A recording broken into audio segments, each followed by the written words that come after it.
चलिए देखिए, चलिए एक बार फिर से बिहार बोर्ड मैट्रिक परीक्षा 2027 के लिए क्लास में चलिए, हाँ क्लास 10th है, बायोलॉजी, जय प्रकरण और पोषण। आज हम लोग क्या पढ़ेंगे जी? दांत और उसकी संरचना पढ़ेंगे, है ना। आज दांत के बारे में पढ़ेंगे।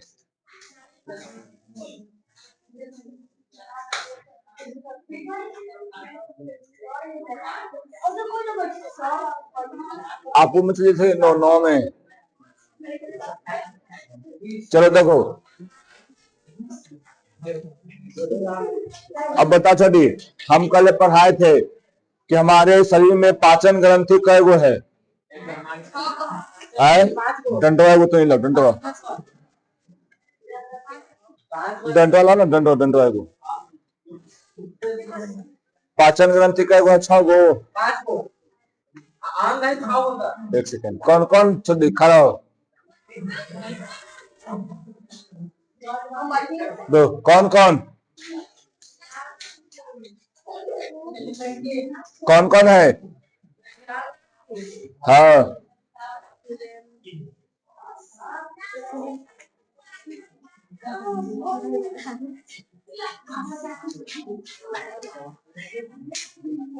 खड़ा हो। कौन कौन ग्रंथि है?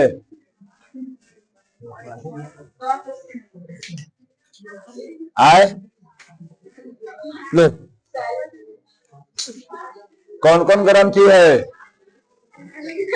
हाँ, अमाशय ग्रंथि में है। खड़ा धनु, कौन कौन ग्रंथि है? बैल कहेंगे। कौन कौन ग्रंथि है जी? चलो हाँ, कौन कौन? ग्रास ग्रंथि हो, ग्रास ग्रंथि हो गई। खड़ा हो जी, कौन कौन ग्रंथि? हाँ,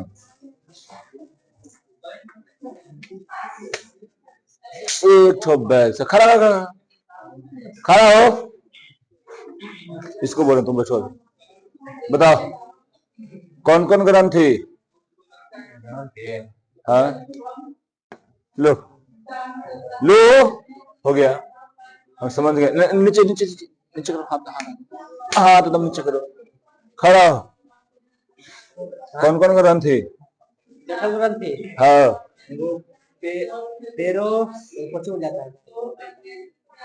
हमारा क्या बता? जठर ग्रंथि है वो पेरोटीन ग्रंथि।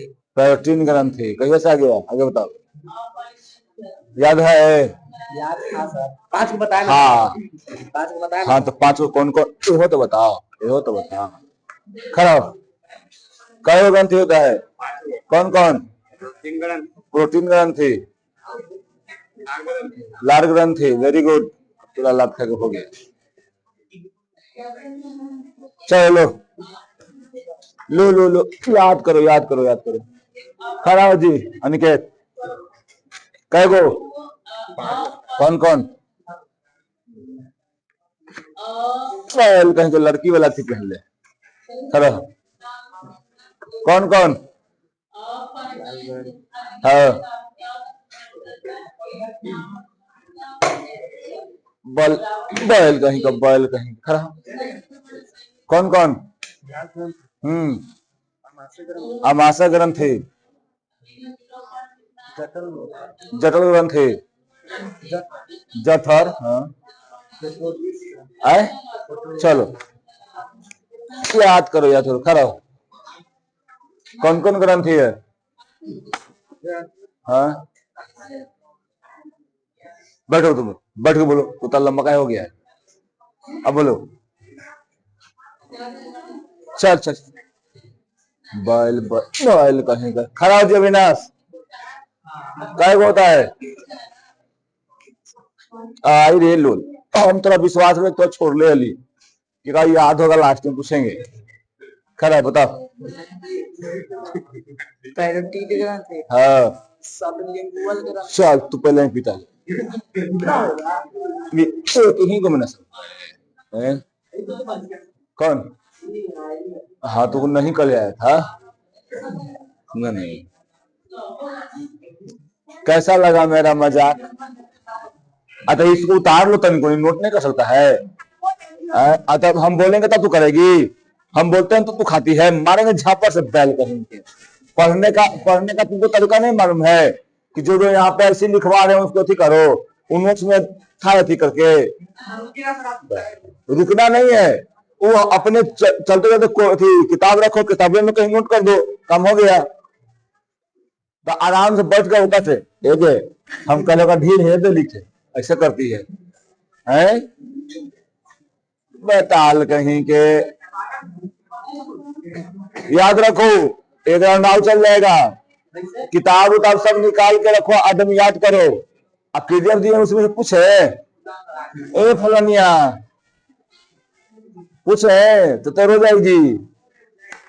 चलो देखो आज शुरू करते हैं, क्या शुरू करना है छोटे हम लोगों को? दांत शुरू करना है। देखो जी, दांत कितने प्रकार के हैं बताओ? दांत 4 प्रकार के होते हैं, है ना? पर दांत देखेंगे क्या है, देखो मुख गुहा के ऊपरी तथा निचले जबड़े पर दांत व्यवस्थित होते हैं। प्रत्येक दांत क्या होते हैं जी? जबड़े के मसूड़े में क्या रहते हैं? जुड़े हुए रहते हैं, है ना? समझे? किससे रहता है जी? मसूड़ा में धंसा हुआ रहता है ना? क्या दांत नहीं है, वो बिलाई है। बिलाई नहीं, विलाई। दीर्घ रोम उसको कहते हैं हम लोग ऐसे। अब देखो यहाँ पे दांत का वह भाग जो मसूड़े में धंसा होता है उसे हम लोग क्या बोलते हैं जी? जड़ कहते हैं, समझे ना? दांत का वह भाग जो मसूड़े में क्या रहता है? धंसा हुआ। जैसे में देखो ये वाला तुमको पार्ट पूरा दिखेगा ना, ये पूरा पार्ट तुमको लगभग देखो यहाँ तक दिख रहा है ना इला, तो यहाँ तक ये पूरा भाग तुमको क्या है जी? ये जड़ है ना? तुमसे पूछे जाके बताओ कि दांत का जड़ कौन है, तो सीधे बोलना है कि दांत जो होता है जो मसूड़ा में धंसा हुआ रहता है उसे हम लोग क्या बोलते हैं जी? दांत का जड़ कहते हैं, ठीक है? फिर देखो वह भाग जो मसूड़े के सबसे ऊपर होते हैं, यानी ऊपर होते हैं, निकला हुआ रहता है, उसे सिर कहते हैं, शिखर कहते हैं, इंग्लिश में क्राउन कहते हैं। जिसमें ये वाला भाग जो दिखते रहता है ना? दांत का रहता है, इसे दिख रहा है ना जी? ये क्या है? क्राउन है ना? और जो धंसा हुआ है वो क्या है? जड़ है ना? जिसमें देखो यहां से ये सब जड़ है, जड़। ये क्या है? सिर या शिखर। समझ में आया? बोलो। तो देखो दांत का संरचना है, याद रखना दांत की संरचना में कि यहां पर क्या होता है भी छोटे? ये पूरा क्या होता है? धंसा हुआ भाग मसूड़ा, है ना? इस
है? आवाज जा रहा है तो इसका नहीं जा रहा है आवाज।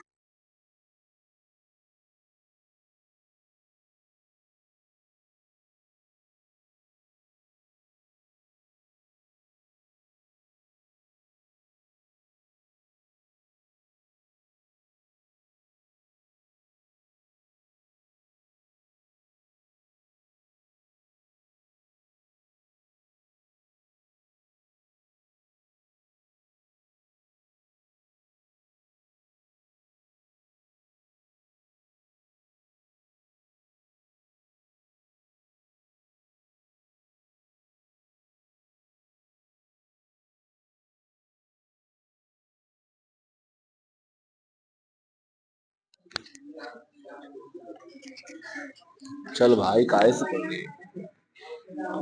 अब जा रहा है छोड़ी, जा रहा है। देखना इसको, देखना तुम देखते रहना, बूते बूते में है ना। चलो समझा जी। तो याद रखना कि जड़ और शिखर के बीच में जो रहता है उसे क्या बोलते हैं? गर्दन बोलते हैं, है ना। और दांत के अंदर में क्या रहता है? नसों का गुच्छा होता है। इन नसों को गुच्छा क्या कहते हैं जी? पल्प कैविटी यानी मज्जा, मज्जा गुहा कहते हैं।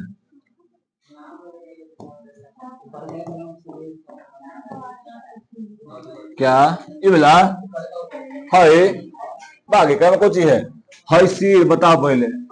शरीर, सिर के माथा के बीच में कुछ है, वही तो है। ये मान लो कि पूरा क्या है जी? माथा है। और है कुछ मान लो शरीर पूरा है, का बीच में कुछ ही रहेगा, काम खत्म। ठीक। इसके अंदर में क्या रहेगा जी? बहुत सारा नसों का गुच्छा रहेगा। नसों के गुच्छे में हम क्या करते हैं? इसको बोलते हैं पल्प कैविटी बोलते हैं। कोई दिक्कत है यहाँ पे? नहीं ना। चलिए अब आगे देखिए। दांत के ऊपरी, दांत के ऊपर दंता अस्थि या डेंटाइन होती है जो दांत का अधिकांश भाग तैयार करती है। बताओ यहाँ पहले, दांत का अधिकांश भाग कौन तैयार करता है जी? दांत का सब अधिकांश भाग कौन तैयार करता है? डेंटाइन। इसको बोलते हैं हम लोग दंतास्थि। क्या बोलते हैं? दंतास्थि, है ना। यह हड्डी से अधिक कड़ी और पीले रंग का होता है। डेंटाइन कैसा होता है जी? हाँ, हड्डी से काड़ा होता है। हाँ, डेंटाइन। हाँ जी, हल्का पीला रहता है। याद रखना, ये नोट में कहीं कहीं मार देना अपन बुक में।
अब जाता ना।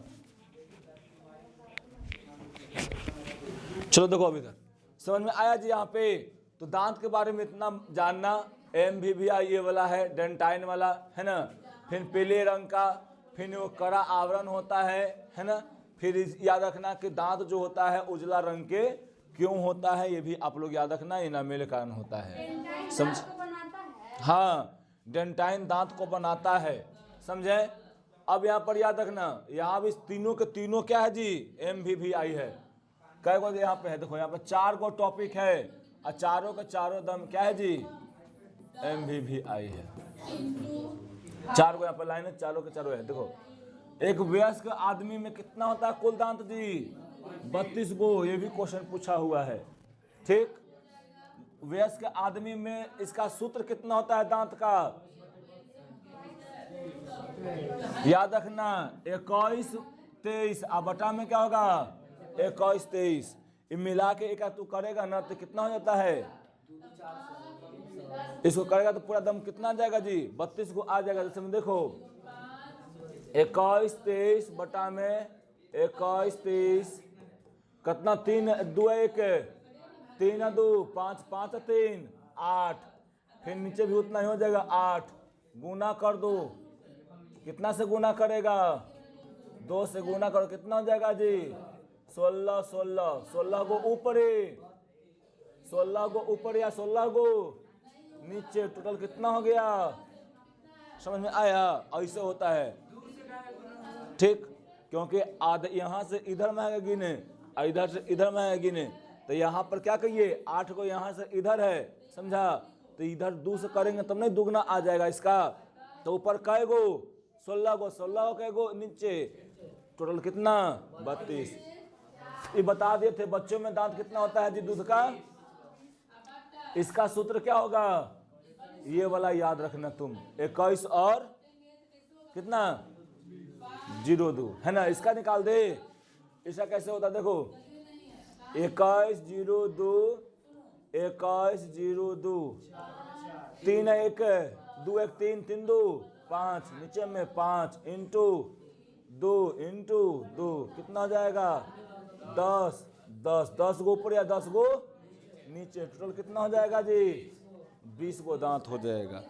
समझा ना, कोई दिक्कत यहाँ पे नहीं ना, बोलो। इस समझ में आया छोटी। तो बच्चा में दांत का सूत्र कितना होता है 2102 है ना। अब वयस्क में 21 23, ठीक। अब बटा में 21 23, समझी। कोई यहाँ पर दिक्कत नहीं होना चाहिए। हाँ, हम पूछेंगे कि बच्चा में दांत का सूत्र कितना होता है, 2102 बटा में 2102 बोल देना है, ठीक। बोलेंगे वयस्क आदमी में क्या क्या नहीं समझे हम, कहा वहां नहीं लिखने के लिए होता, खाली बताना था सूत्र। ऑप्शन दे ले रहेगा तेरा मारना है। ऑब्जेक्टिव में पूछता है, ये सब सब्जेक्टिव में नहीं पूछता है, समझी। अब देखो यहाँ पे दांत का कितना प्रकार होता है जी 4 गो। कौन कौन, कतरनक, भेदक, अग्रच्वर्णक, च्वर्णक। इंग्लिश में incisor, canine, premolar, molar. English medium वाला पढ़ता था। 3 गायब हो गया, 5 से चला आया। तो क्या होगा, लो ना हो गया, ठीक। अब यहाँ पर देखो ये वाला इंग्लिश में सब बच्चा में ऐसे पढ़ता है सब। दांत का प्रकार के, ताल प्रकार के, कौन कौन, इंटाइडल, कैनाइन, प्रीमोलर और मोलर, है ना, ठीक। तब CBSE वाला ऐसा पढ़ता है, जो CBSE में पढ़ा होगा वो पढ़ा होगा, है ना। तुम्हें क्या याद करवाए थे ना जी फलाना। देखो यहाँ पे तो ये 4 प्रकार के दांत होता है, ठीक। यहाँ पर देखो ये छोटू कोची है जी इंसाइजर है, जो आगे वाला दिख रहा है ना, है नीचे ऊपर है क्या है, इंसाइजर है, काटने का काम करता है, समझा। क्या करता है जी, काटने का काम। है देख रहा है ना, है कुत्ता ऐसे यहाँ निकल रहता है, कुतवन के ज़्यादा निकल रहता है, फार जैसन होता है नहीं बोला, ठीक। तो इसे हम क्या बोलते हैं, केनाइन कहते हैं। केनाइन का मतलब क्या, फाड़ने वाला, धर का चीर देता है। तो फाड़ा तो कैसे करता है, ऐसे ना करता है, उठ चिपता है, क्या करता है, ऐसे फाड़ता है, ये यही वाला से फाड़ता है क्या।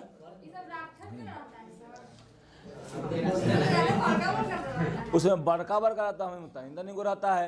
पहले हम लोग में बड़का बड़का था, क्यों था, क्योंकि हम लोग मांस खाते थे, है ना, और मांस को फाड़ना होता था, कच्चे मांस खाते थे, है ना। सोहनिया तो ढेर अतना माने मांस खा जाली कच्चे, समझी, समझा, ठीक। अब देखो यहाँ पे कौन हिला जी, प्रीमोलर, यानी कौन, प्रीमोलर मतलब अग्रचवर्णक। अग्रचवर्णक क्या करता है, तोड़ने का काम करता है। आई क्या करता है जी, चबाने का काम करता है। तो समझ में आया ना।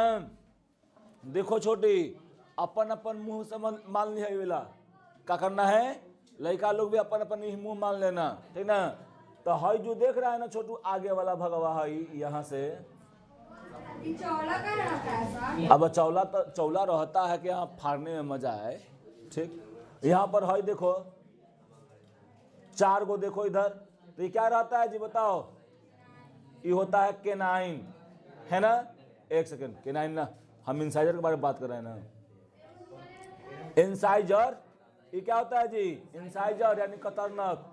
आ यहाँ पर देखो, इधर दे लेला, यहाँ पर होगा, यहाँ पर ये क्या होगा जी, यहाँ पे तुमको ये वाला होगा अथी केनाइन। और फिर उसके बाद क्या होगा जी, यहाँ पे करने गया, यहाँ पर प्रीमोलर। और फिर उसके बाद में होगा जो चह जिसको बोलते हैं हम लोग, उसे क्या बोलते हैं जी, मोलर कहते हैं, ठीक। तो हाँ, ये सब में ज़्यादा खोरा लगता है। हई में तो ज़्यादा खोरहर नहीं लगेगा, हई में नहीं लगेगा, लेकिन हई दोनों में खोरहर होता है जल्दी जल्दी, ठीक।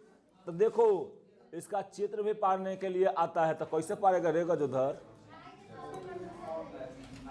कैसे पारोगे आए। हाँ, इंग्लिश में तुमको आता था, लिख दो, समझी। इसका फिगर पारने के लिए आता है, तो कैसे पारबा फिगर,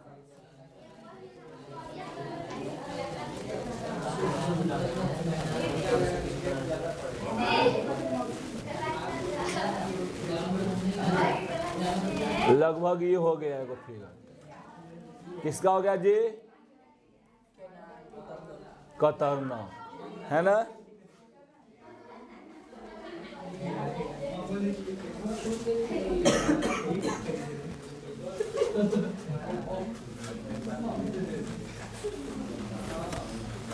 हई के कर दांत है जी, सोहनिया के, लवली के।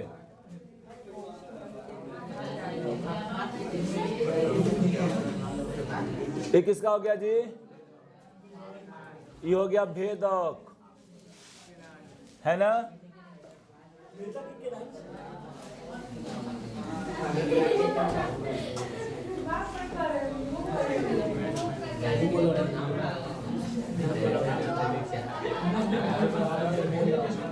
ये क्या हो गया जी, अग्रचवर्णक यानी प्रीमोलर,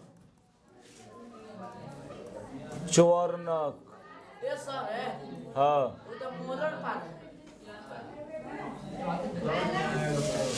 लंबा ना है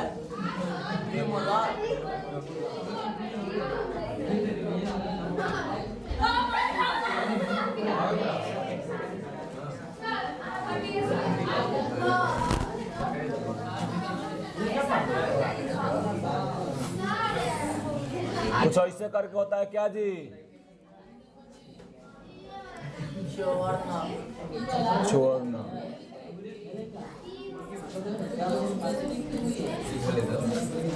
ठीक। याद रखना ये ला।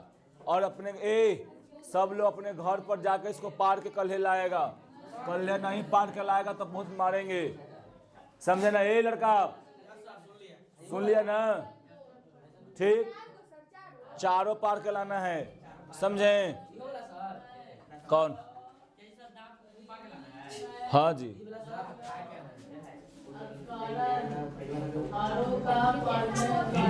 अब सुना, पहले याद रखना, ये दांतों का काम क्या होता है जी? एक कर होता है काटने का, एक कर होता है फाड़ने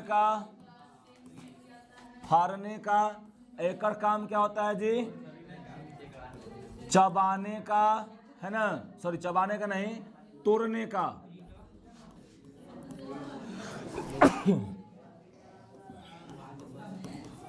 एक कर काम होता है तोड़ने का, प्रीमोलर का एक कर क्या होता है जी? चबाने का। तो याद रखना, हम काम पूछ सकते हैं, आ काम एकदम मुंह पर याद रहना चाहिए। अब ये नहीं होना चाहिए कि लिखवाइला न हल, ये वाला काम आएगा तो बहुत मार देंगे, समझे? तो आप लोग ध्यान से बढ़िया से क्या कीजिए जी, इसको आप लोग ध्यान रखिएगा, नहीं तो पिटाई करेंगे कल है। अब चलिए अब आगे देखते हैं। अब क्या है जी, यहां पर दंत अस्थि क्षय, है ना, यानी कैविटी कैसे हो जाता है, इसमें हम लोग देखेंगे। क्या खैनी खा रहा है, मीठा वाला पीठा है ना? अच्छा बता, बोले किसका किसका दांत है? मेरा तो है पहले इसमें एक, है ना? कि और किसका दांत में खोरा रोल है? नहीं बोले तुम्हारा छोटी सोनिया का ऑयल है। और किसका ऑयल है? रोशन के, है ना?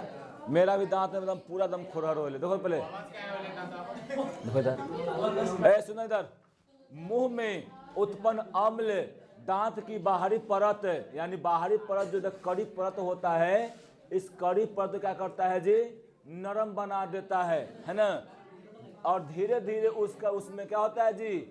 छिद्र बन जाता है। इसी को हम लोग क्या कहते हैं? दंत अस्थि क्षय। सुनो इधर, लकड़ी खाली चलाती है बकरी, नहीं समझते यहाँ पे तुम? ये हमारा है डंटा, हकाए हम बकरी, बताओ।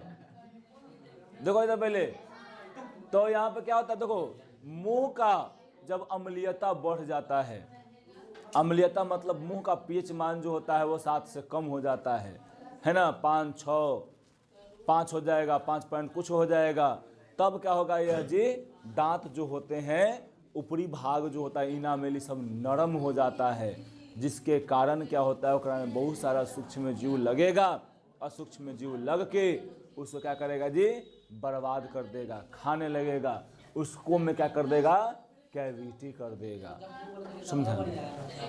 बरियार रहता है, लेकिन कौन कंडीशन में? उदासीन वाला कंडीशन में, समझा ना? अगर एकरा में अम्लीयता का मान बढ़ेगा, अगर एकरा में अम्लीयता का मान, मीठा ज्यादा खाएगी तो, मीठा चीज ज्यादा खाएगी तो, समझी? या बढ़िया से सुनो, या बढ़िया से मुंह नहीं धोएगा, तभी भी वहां पे क्या हो जाता है जी? अम्लीयता बढ़ जाता है। जैसे ही अम्लीयता बढ़ेगा, ये सब बाहरी भाग क्या हो जाएगा जी? नरम नरम हो जाएगा, है ना?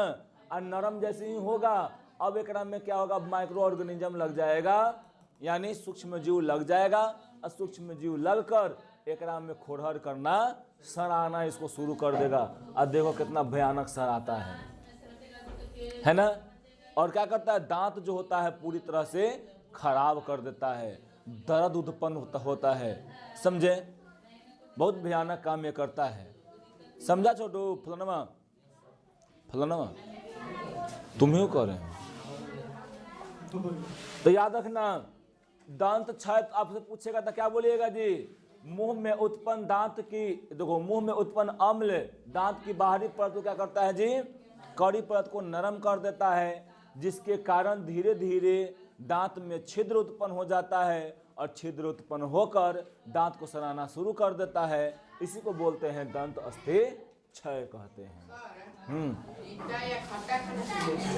आए ना, वो सब खाने से नहीं होता है, ज्यादा बहुत कम रेयर केस में का नहीं हो सकता है, बात की बात है, लेकिन ज्यादातर मीठा खाने में होता है। मीठा, है ना? चॉकलेट लेकर का भर करते रहा, है ना? समझा? एगो तो लड़का ऐसे कर रहा था, जाके बाजार में चॉकलेट खा रहा था, बार बार ऐसे कर रहा था, उन्हें से आई एगो मार दी झराक सीना। अरे तो हमारे देख के ऐसे से काला कर रहा है रे, तो फ्लाइंग किस मारेगा हमको?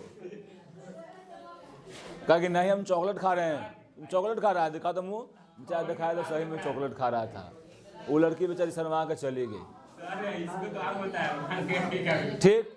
अब देखो, जब हम मीठा चीज जैसा मिठाई, चॉकलेट, आइसक्रीम आदि खाते हैं तथा खाने के बाद अपने दांतों को अच्छी तरह साफ नहीं करते हैं, तब ये चीज हमारे दांतों में चिपक जाता है और चिपकने के बाद क्या होता है जी, शक्कर पर बैक्टीरिया रासायनिक क्रिया कर उसे अम्ल बना देते हैं। और अम्ल जैसे ही बन जाएगा, अब क्या हो जाएगा छोटी, वो अम्ल जैसे ही बनेगा ओकरा में अम्लीयता गुण बढ़ जाएगा। अम्लीयता का गुण जब बढ़ जाएगा तब क्या हो जाएगा, वहां पे अब दांत का सड़ना शुरू हो जाएगा। ठीक।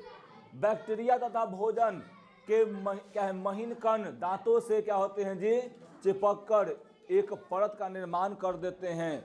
जब इसे अच्छे प्रकार से साफ नहीं किया जाता है तब यह दांतों पर एक अस्थायी परत बना लेते हैं। यह दांत क्या कहता है जी, दंत प्लांक कहलाता है। क्या कहलाता है जी? यह परत, यानी देखो बैक्टीरिया और जो भोजन को चिपके हुए रहते हैं, है ना, उसका एक दांत पे क्या होता है जी, परत चढ़ जाता है। उस परत का नाम क्या है जी, दंत प्लांक नाम है, प्लाक नाम है ना, दंत प्लाक नाम है। ठीक। इसलिए भोजन के बाद यानी खाना खाने के बाद दांतों को नियमित अच्छा तरीके से क्या करना चाहिए जी, दंतमंजन के द्वारा उसको साफ करना चाहिए। अगर दांतों को साफ नहीं करते हैं तो आपके दांतों में क्या हो जाएगा, खोरहर हो जाएगा। क्या होगा जी, खोरहर हो जाएगा और आपका दांत खराब हो जाएगा।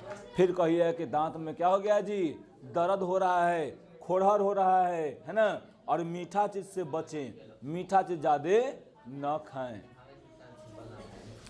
और खाएं भी तो क्या करें, दांत को अच्छी तरह से धो लेना चाहिए। याद रखना, दांत को सुबह और शाम दोनों धोना चाहिए। सुबह खाने से पहले और रात को खाने के बाद धोकर सोना चाहिए। लेकिन हम लोग वैसा नहीं करते हैं। और दांत धोने का ऐसा तरीका नहीं है, ऐसे नहीं। ठीक। ऐसे नहीं। देखो दांत एकदम सिंपली क्या है, ऐसे से धो, एकदम हल्का हल्का थी करके ब्रश धो, एकदम हल्का हल्का। अंत कितना लोग धर कर रगड़ते रहते, मसूरा क्या होता है जी, कवर जाएगा, समझा ना। अब मसूरा जब कवर जाएगा तो क्या होगा, वहां पे जख्म होगा। ठीक। बैक्टीरिया लगेगा और उससे भी होने का चांस है, बढ़ जाता है कैविटी का। ठीक है।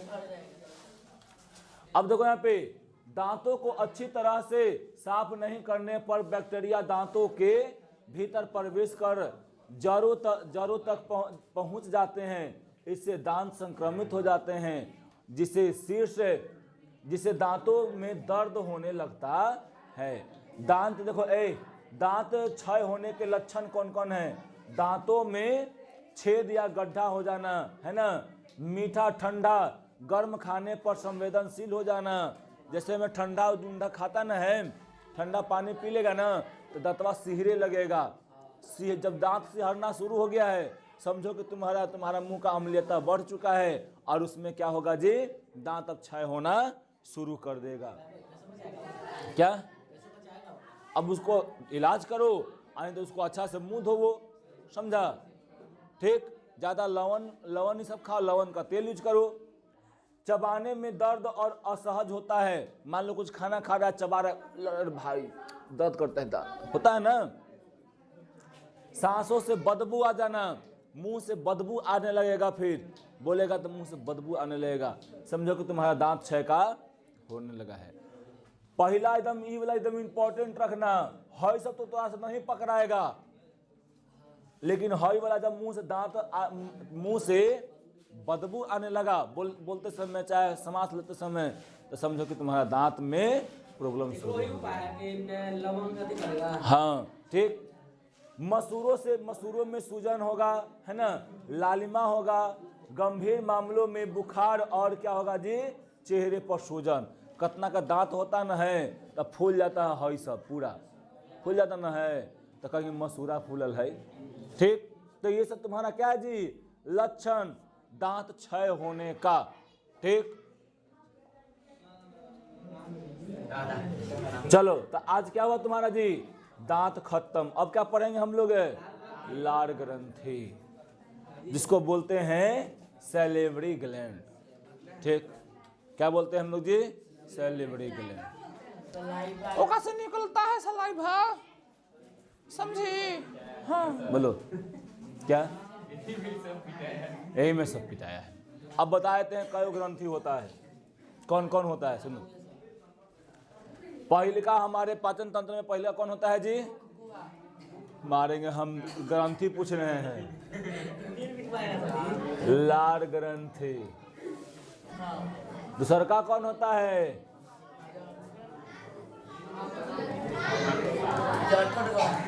जठर ग्रंथि।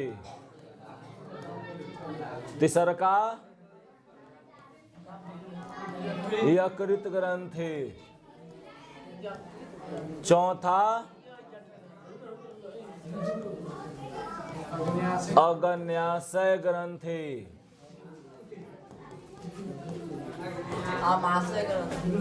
पंचमा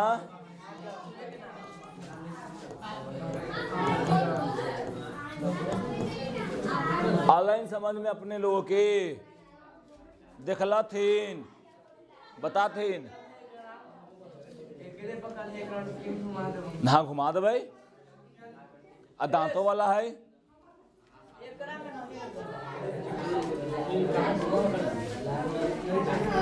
कैसा लगा, अच्छा लग रहा है? बैल कहीं के इतनी किताबों में, समझा ना? तो इसको याद रखना। आए, अरे भाई अब बताओ, तुम जानता है एपिग्लोटिस का नाम सुना है? एपिग्लोटिस का नाम है आए, नहीं सुना है, ना है, लगभग नहीं सुना है। आगे हम पढ़ाएंगे एपिग्लोटिक्स, वो श्वास नली को बंद कर देता है। खाना खाते समय भी जब मुंह में जाता है अंदर तो नहीं लेते हैं, बहरी रहता है तो श्वास जाता रहता है। चाहे मुंह में चबावित रहेगा तो खाना को न तब लेता है श्वास, जब अंदर जैसे घूंटेगा जैसे श्वास नहीं ले आता है। समझा क्यों?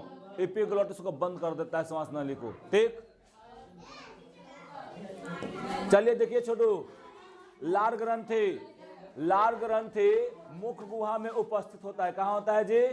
मुख गुहा में, है ना। लार ग्रंथि से कौन सा रस निकलता है जी? इसका नाम क्या है? सलाइवरी जूस, या इसको सलाइवा भी कहते हैं। देखो कहते हैं ना सलाइवा निकलता है, जो भोजन को क्या करता है जी? मुलायम बनाता है। कैसा बनाता है? मुलायम। रोटी खाते हैं, कितना लोग खाकर धरकर निकल जाता है, निकलना नहीं चाहिए, उसको अच्छा चबाना चाहिए। जितना चबाएगा उसमें से इधर से रस निकलेगा और उसको एकदम चिपचिपा कर देगा, और उतना ही रोटी से भात चाहे चावल जो भी हो मीठा लगेगा, और उसका पाचन भी क्या होगा जी? जल्दी होगा। समझें? और नहीं तो हम लोग खाली निगलते रहते हैं तो निगलने में बहुत सारा प्रॉब्लम होता है। समझें? प्रॉब्लम क्या होता है? आप निगल गए तो यहाँ से जो इस एमाइलेज से जो भी कार्बोहाइड्रेट ये सब पाचन होता था, अब तो वो होगा नहीं। और जब कार्बोहाइड्रेट से पाचन नहीं होगा तो अंदर जाएगा, अंदर जाएगा, आ जाएगा मोटा मोटा भाग, है ना। जाए एकदम पतला पतला भाग जाना चाहिए, जाएगा मोटा मोटा। तो वो क्या दोखड़े क्या कर देगा? दोखड़े पचा के वो क्या कर निकाल देगा। तो समझ रहा है क्या होगा? फिर क्लास ध्यान से नहीं आएगा। ठीक, डायरिया पकड़ लेगा। और निगलने में मदद करता है। क्या करता है जी? निगलने में मदद करता है। क्या रो रही है?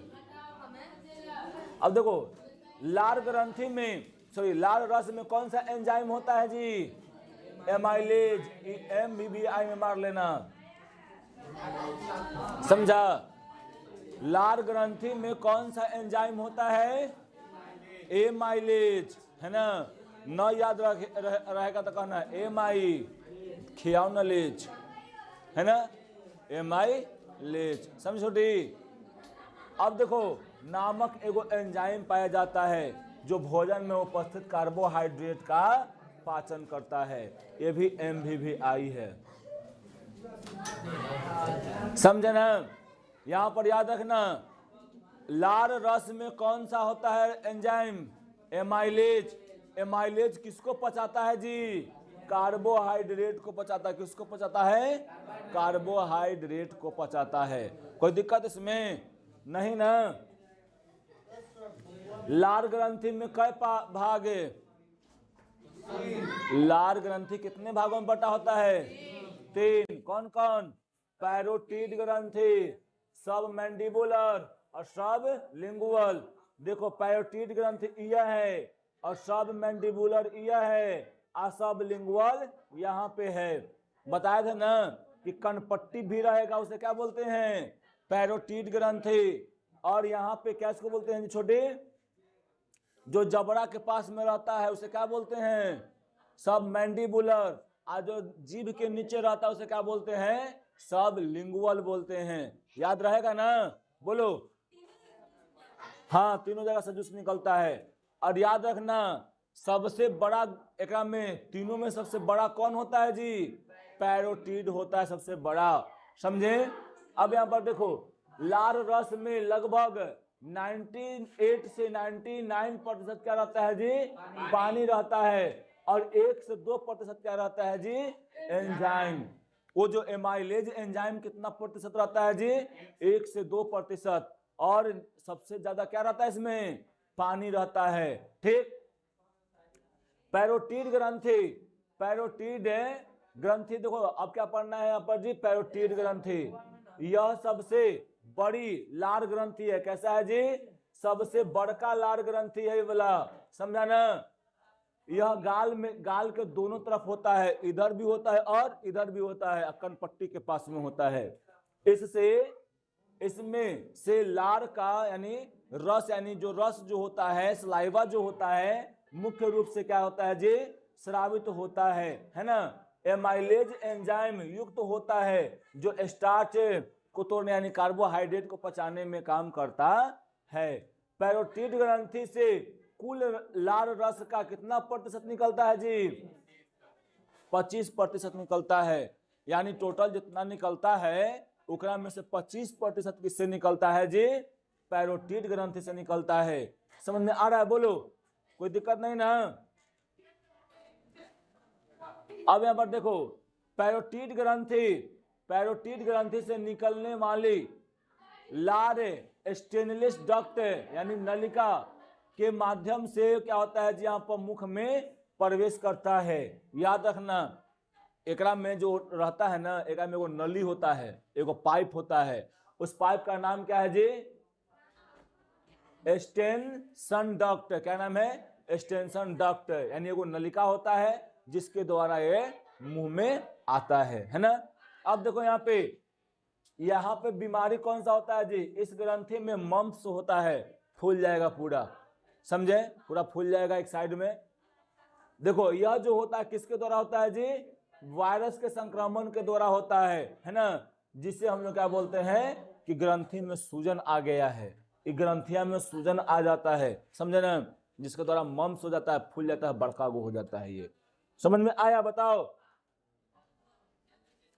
अब बस ज्यादा नहीं, 2 मिनट और। अब ये क्या है जी, सब मैंडिबुलर है। क्या इसको बोलते हैं, सब मैंडिबुलर। ये कहाँ रहता है, ये क्या रहता है, जबड़ा के पास में रहता है। यह दूसरी सबसे बड़ी लार ग्रंथि है ना। सब मैंडिबुलर ग्रंथि दोनों तरफ क्या होता है जी, जबड़ों के नीचे यहाँ पर होता है, यहाँ पे है ना, यहाँ पे होता है क्या जी, सब मैंडिबुलर ग्रंथि। इसमें देखो सब मैंडिबुलर ग्रंथि से क्या है जी, वाहाइट्रन डक्ट, वाहाइट्रन डक्ट के माध्यम से ये मुख में आता है। एक में देखो यहाँ पर तुमको डक्ट दिख रहा होगा, ये वाला दिख रहा है ना। इस डक्ट का नाम क्या है जी, वाहाइटर्न डक्ट नाम है इसका। क्या नाम है, वाहाइटर्न डक्ट। इसका क्या नाम है जी, बताओ। एक्सटेंशन, क्या इसका नाम है जी, एक्सटेंशन डक्ट नाम है। याद रखना है सब नाम। देखो सबसे ज्यादा, अगर सबसे ज्यादा किसी से आता है लार ग्रंथि का मात्रा तो किससे आता है जी? सब मैंडिबुलर से आता है। कितना भाग आता है? 60 से 70% आता है इसमें से। ठीक, अब यहां पे क्या है? सब लिंगुअल। सब लिंगुअल का मतलब क्या? कहां पे रहेगा सब लिंगुअल? नाम है लिंगुअल, यानी जीभ के नीचे। यहां पर ये देखो जीभ के नीचे होता है, ठीक ना। सब लिंगुअल लार ग्रंथि 3 प्रमुख लार ग्रंथि में से छोटी होती है ना। यह मुख गुहा के क्या होता है जी? फर्श पर जीभ के नीचे, यहां पर जबड़े और जबड़े के सामने यहां पर स्थित होता है। और सबसे कम किसी से लार ग्रंथि या लार रस निकलता है वो है कौन जी? सब लिंगुअल। सबसे छोटा भी है ना, और सबसे कम इसका स्राव भी होता है। कितना प्रतिशत होता है जी? 5 से 6% इसमें लार ग्रंथि का इससे स्राव होता है। ठीक, लार ग्रंथि खत्म, दांत खत्म। ठीक, आज के लिए इतना ही। आप लोग फटाफट काम कीजिए। आप लोग फटाफट पहले चित्र निकालिए, तो नहीं चित्र निकालिए। चित्र कल जो दिए थे पाचन तंत्र वाला, ठीक, और आज क्या बोले हैं पार्क लाने के लिए? दांत।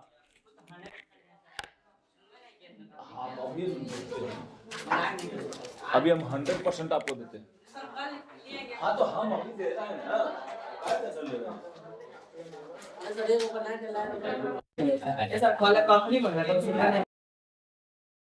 हाय हाय हाय हाय हाय।